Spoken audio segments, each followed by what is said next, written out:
গায়ক ও অভিনেতা তাহসান খান, যিনি বারবার তার সুর আর অভিনয়ে মুগ্ধ করেছেন কোটি ভক্তকে। তবে এবার গানের সুর নয়, বরং ব্যক্তিগত জীবনের এক বিষণ্ণ সংবাদে নতুন করে আলোচনায় এই তারকা।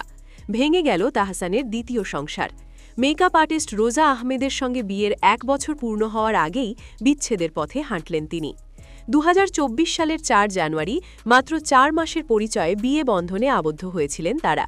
কিন্তু বিয়ের মাস 6 যেতে না যেতেই সম্পর্কে তৈরি হয় এক বড় দূরত্ব। অনেকেই মনে করেছিলেন এই বিচ্ছেদ হয়তো হঠাৎ নেওয়া কোনো সিদ্ধান্ত, কিন্তু তাহসান জানালেন ভিন্ন কথা। গত বছরের জুলাই মাস থেকেই তারা আলাদা থাকছেন। সেপ্টেম্বর মাসে অস্ট্রেলিয়া যাওয়ার আগেই চূড়ান্ত হয় আলাদা থাকার বিষয়টি।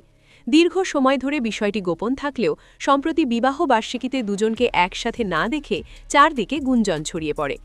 এই কঠিন সময়ে নিজেকে গান এবং সোশ্যাল মিডিয়া থেকেও অনেকটা গুটিয়ে নিয়েছেন তাহসান।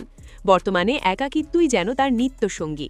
তাহসানের ভাষায়, আমার সময় কাটছে এখন একা ঘোরাঘুরি করে আর বই পড়ে। এমনকি নিজেদের জন্মদিনের বিশেষ মুহূর্তগুলোতেও তারা একে অপরের পাশে ছিলেন না। সব জল্পনা কল্পনার অবসান ঘটিয়ে তাহসান নিজেই নিশ্চিত করলেন এই বিচ্ছেদের খবর। পর্দার পেছনের এই গল্পটি ভক্তদের মনে বিষাদের ছায়া ফেললেও তাহসান এখন বেছে নিয়েছেন নিভৃত এক জীবন।